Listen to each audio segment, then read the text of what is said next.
Assalamualaikum warahmatullahi wabarakatuh. Saya Muhammad Rizky Setiawan dengan NIM H1B119104 dari Prodi Ilmu Politik Fakultas Hukum Universitas Jambi. Pada kali ini izinkan saya mempresentasikan paper saya yang berjudul Politik Identitas Melalui Media Sosial yang Berdampak pada Generasi Milenial dan Pelaksanaan Pemilu. Langsung saja kita masuk ke materi. Pemilihan umum atau pemilu ialah satu sarana legal bagi rakyat untuk menjalankan kedaulatan, yakni memberi mandat kepada individu tertentu untuk menjadi pemimpin atau wakilnya di parlemen. Pemilu adalah pesta demokrasi rakyat untuk menentukan pilihan politik serta memberikan legitimasi atas kekuasaan yang ada. Ngomong-ngomong soal politik identitas pun bisa diartikan sebagai bentuk politik yang fokus utama dari kajian dan permasalahannya menyangkut berbagai perbedaan berdasarkan atas asumsi-asumsi fisik tubuh, etnisitas, primordialisme, serta pertentangan agama, kepercayaan, ras, maupun bahasa, yang mana hal ini akan mengancam persatuan maupun kesatuan bangsa. Politik identitas merupakan rumusan lainnya dari politik perbedaan. Dan juga di samping itu, praktik politik identitas ini biasanya marak terjadi saat pesta demokrasi digelar. Walaupun pesta itu telah berakhir, namun eksploitasi politik identitas masih mewarnai kehidupan publik, termasuk residu dari sebelumnya. Hal ini tanpa disadari banyak pihak. Akibat eksploitasi politik identitas telah menimbulkan dendam kesumat dari pihak-pihak yang merasa dikalahkan di pesta demokrasi tersebut. Kondisi ini tentu akan melahirkan benih disintegrasi sosial masyarakat kita. Politik identitas pun tetap tumbuh di tengah era globalisasi serta perkembangan lingkungan strategis saat ini. Segala aspek kehidupan selalu tumbuh serta progresif, di mana perkembangan tersebut beriringan pula dengan perkembangan di masyarakat. Dari masyarakat tradisional jadi masyarakat modern. Lantas dari mana perkembangan tersebut menuntut masyarakat menuju globalisasi? Wujud kemajuan teknologi informasi yang semakin pesat ini adalah internet. Kemudian dilanjutkan dengan lahirnya media sosial. Media sosial telah memaksa setiap orang untuk dapat menggunakannya, tidak peduli rentan usia, yang kecil maupun yang tua dari penggunanya. Penduduk Indonesia pun tidak luput dari pertumbuhan media sosial ini. Sepertiga penduduk Indonesia ini adalah generasi milenial. Oleh sebab itu, generasi milenial ini bisa menjadi kunci kemenangan dalam pileg dan pilpres.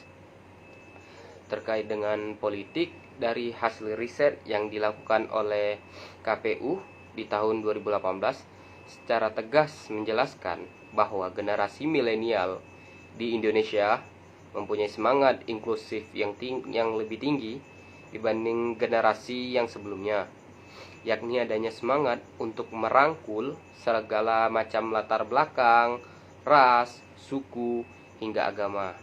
Politik inklusif ini menjadi cara atau metode strategis untuk berpartisipasi dalam berpolitik, demokrasi maupun pemilu. Namun faktanya, generasi milenial di negeri ini masih rentan dengan pertarungan hoax, penelintiran kebencian maupun politik identitas.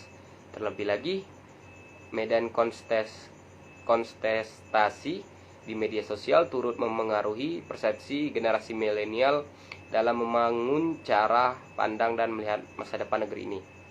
Dan adapun dampak yang ditimbulkan dari eksploitasi politik identitas melalui media sosial terhadap situasi dan kondisi sosial masyarakat.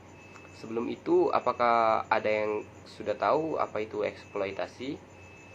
Ya, eksploitasi diartikan sebagai satu hal tindakan untuk memperalat individu lain guna tujuan untuk kepentingan diri sendiri. Eksploitasi dapat dimaknai sebagai suatu perilaku diskriminatif atau perlakuan yang dilakukan secara sewenang-wenang di tengah lingkungan publik. Dalam bidang politik, media sosial pun digunakan oleh kontestan pemilu sebagai medium kampanye untuk menarik suara pemilih, termasuk generasi milenial.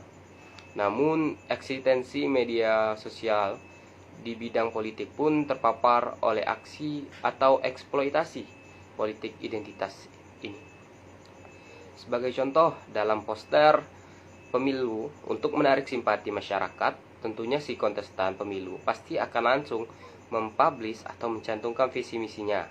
Namun pada faktanya di media sosial banyak masih adanya seorang caleg atau kontestan pemilu yang tidak memberi perhatian pada konteks dari visi atau program yang ingin ditawarkan kepada masyarakat, namun menampilkan identitas personal dirinya tersebut. Ini adalah contoh dari politik identitas tersebut.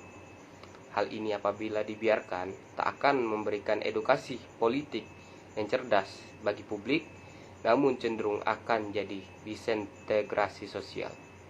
Disintegrasi sosial terjadi sebab ada ketidakseimbangan dalam sistem ataupun masyarakat. Upaya penanganan eksploitasi politik identitas perlu dilaksanakan secara bertahap serta cermat karena politik identitas dapat bersifat positif atau negatif. Bersifat positif berarti dapat jadi dorongan untuk mengakui serta mengakomodasi adanya perbedaan, bahkan sampai tingkat mengakui predikat keistimewaan tertentu karena alasan yang bisa dipahami secara historis maupun logis. Bersifat negatif ketika kebalikannya terjadi diskriminasi antar kelompok satu dengan yang lainnya seperti dominasi mayoritas atau minoritas.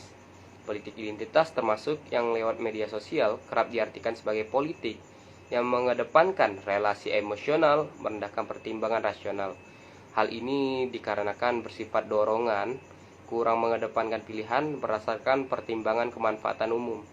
Pilihan dilaksanakan berdasarkan identitas, karena relasi ras primordial dan juga karena kesamaan keyakinan agama.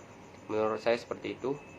Upaya penanganan eksploitasi politik identitas termasuk melalui media sosial perlu dilaksanakan secara masif, sistematis, dan komprehensif dengan pelibatan semua pelaksanaan pemilu, aparat penegak hukum, serta institusi atau maupun lembaga terkait lainnya. Dan kita sebagai masyarakat Indonesia yang beragam ras, suku, dan budaya sekiranya agar dapat memilih pemimpin berdasarkan kualitasnya, bukan karena persamaan ras, agama, maupun keyakinan lainnya.